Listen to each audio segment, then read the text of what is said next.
Okay, so on to our next company now, and it's GreenRoc Mining. It's developing critical mineral projects in Greenland. Now it listed on AIM in September 2021, and the chief executive is joining us now. It is Stefan Bernstein. You're very welcome to join us. Thank you, Stefan.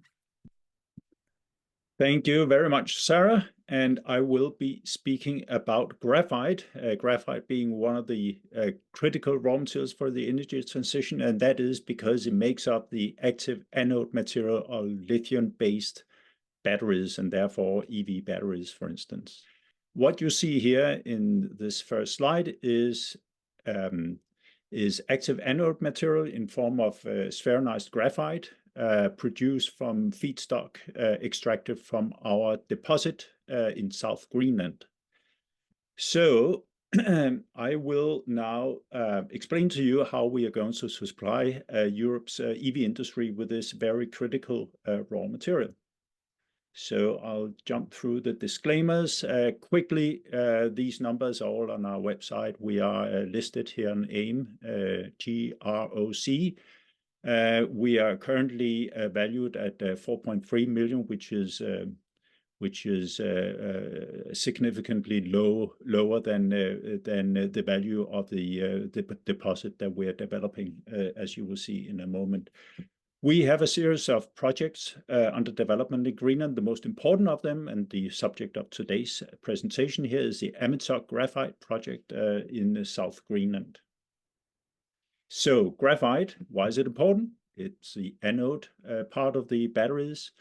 And it also is by weight the most important single constituent of a lithium-based batteries.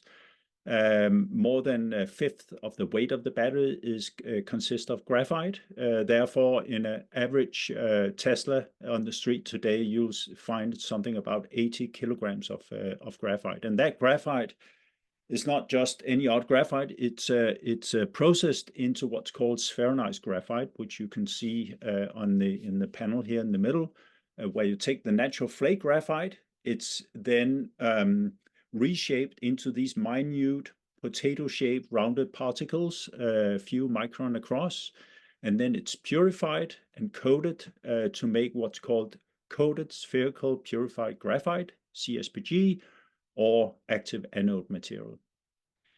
And that processing capability is today situated in China and only almost exclusively China. So China, as I said, is processing all of the world's graphite, or nearly all of the world's graphite, but it also is a source of nearly 2/3 of the production of natural flake graphite and of synthetic graphite. Both of them are parts of the active anode material. So, of course, that is of concern with regard to having a secure supply chain to feed the growing demand from the gigafactories. And in fact, recently China announced that they are going to impose some export restrictions on battery-grade graphite with effect of December 1st last year. Right, so the demand for graphite is rapidly increasing over the coming years. It's estimated that over the next decade, it's going to grow by 400%. And that, of course, reflects the fact that the battery industry is hugely ramping up production in Europe and in North America, with 30 to 40 new gigafactories being built and in production by the end of this decade. And therefore, you also expect to see an increased price of this very critical raw material in the years to come. Because obviously the biggest demand really here is in China itself. So in a few years here, we may see that the Chinese production is going just to feed the domestic market, leaving these gigafactories in our part of the world with the lack of supply of the anode material. So the supply chain looks like this. You have the mining where you extract your graphite, or it's processed into graphite concentrate that is then treated through micronization, spheronization, purification, coating to end up with active anode material that the battery cells are built from. So our business really addresses the entire supply chain here. The first block here, the mining and concentration, I'll speak about first, and then comes the processing part. The mining will take place in Greenland at Amitsoq, which you can see on this map is situated in the southern tip of Greenland, and therefore is enjoying, by Greenland standards anyway, relatively mild weather. The Amitsoq deposit is situated on the southern tip of this island here, about 20 kilometers north of Nanortalik town, which is the southernmost town in Greenland. You can see on this satellite image here that the Amitsoq deposit is surrounded by deep water fjords, and they remain ice-free year-round, and therefore provides easy access by big ships to right up to the deposit.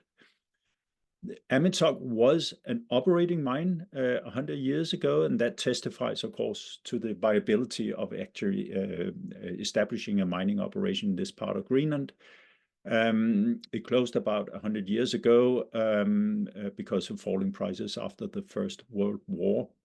It was drilled for the first time back in 2021, and then we had another second drilling campaign in 22.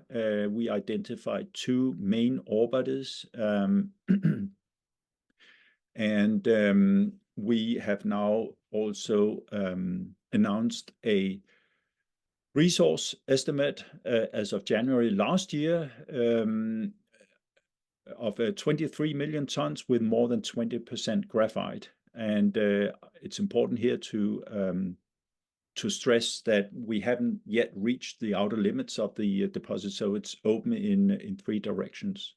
And also under our license in Greenland are other deposits, satellite deposits, so we're really opening a world-class graphite district here. So these high grades here really puts us in the top league of projects under development worldwide today. You can see here in the green dot is the average grade of our deposit. In the blue bars, you see enterprise value per ton of contained graphite in ground, showing you that we are vastly undervalued. That means, of course, that a very good investment opportunity. I'll also stress here that Greenland is a good country for mining. It has a very mining-friendly legislation. Also, we have found a very supportive government, and even more importantly, from the local population, that are all excited about seeing the opportunity to have the neighboring mine to reopen. So let me just so we announced the result of the preliminary economic assessment a few months ago, showing that we have a NPV, a positive NPV of about $180 million at 8% discount rate, and internal rate of return about 27%. Right, so that is the mining operation producing graphite concentrate. So if we were to be in production today, which we're not, it takes some time to develop, but if we were, we would have to export this graphite concentrate to China to have it processed. Obviously, it makes a lot more sense for the reasons we heard in some of the other presentations today to have a processing taking place nearer either the mine or where the off-taker is located. And therefore, we are presently looking into setting up, setting up a processing plant to undertake this production of active anode material. To that end, we have conducted a series of test work on graphite concentrate extracted from Amitsoq ore. It's lab bench test work. It's undertaken by Pro Graphite in Germany, but it went through all the standard procedures that you undertake to produce active anode material, and we were very successful in achieving a very high quality spheronized graphite product, also achieving the purity levels that are required. And very importantly here for this business case here is that when you take your graphite concentrate and go through this processing, which is of course a lot of effort, but you end up with the active anode material, which is what the gigafactories demand, then you're looking at a 5 to 6 times increase in value.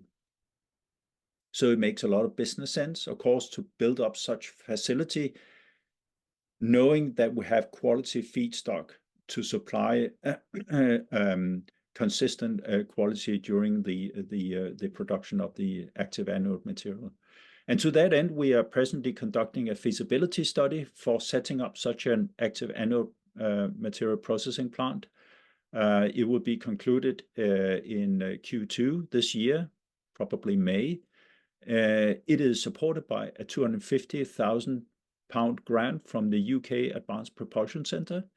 And by the end of this feasibility study, we will have a robust business case for setting up such a plant. And we are presently looking at locations in Northern Europe for the plant and in North America to address both markets. We are also having discussions with a variety of potential off-takers and industry partners in order to help us through these development stages. We have some potential off-takers that have demanded some samples of graphite from Amitsoq, and they have conducted their own test work, and the results they have been very pleased about. So all is good in terms of product quality. I will also mention that we received a letter of support from the European Raw Materials Alliance stating that GreenRoc's graphite resource is of global importance, and therefore we are also expecting that will play an important role in the implementation of Europe's Critical Raw Materials Act, which was agreed on just before Christmas. So with regard to where we are today with the development here, we're really progressing along 2 paths here. The top one is getting towards the production of graphite concentrate from the Amitsoq mine, and the lower one here is setting up this production, or rather processing capability at a processing plant. The top one here, with regard to setting up the production, we have concluded most of the work towards the environmental and social impact assessments. We've done the preliminary economic assessments. We have some bulk sampling processing ongoing. So we expect by the end of this year to have submitted our exploitation application and progressing towards the PFS. Then we are waiting a DFS in 25 and then start construction 26, 27, and finalizing for a production start in late 27, early 28. With regard to the processing plant, we are well ahead now with the feasibility study. We will identify the sites for setting up for building the plant, and then in 25 we'll be looking at establishing a pilot processing plant, getting into the certification process and DFS, and then on to construction 26, 27. So when the first shipment of graphite concentrate goes out of Greenland, we have the plant ready to receive it at the other end. So that is the end of my presentation. Thank you. Thank you very much indeed, Stefan. So you're having the conversation with the off-takers and the industry partners. The quality of the product has got the thumbs up. In an ideal world, you'd be starting production the second half of 2027. But Lee asks, why is the UK funding this when you won't be setting up a business in the UK? So first of all, we are a British company. We're listed in the UK. Obviously, our hope is that we'll be ending up setting up the production in our processing plant in the UK. The grant from UK doesn't come with an obligation to set it up in the UK, but of course we'll be able to make this very important product available to the British car industry. Whether the actual processing plant is then being built in the UK or not, it's very much a matter of, well, what makes business sense, of course, but also where do we find the local support for building such a plant. But I think UK is definitely, with the very important car industry that was also mentioned earlier today, it's a logical place to be setting up.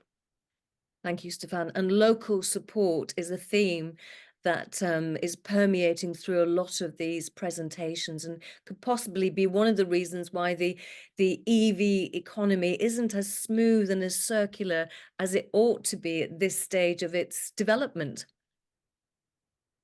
Well, certainly, and that is particularly true for the extractive industries in Europe, that oftentimes you see that good projects are being killed quite early because of local opposition, or permitting being dragging on for years.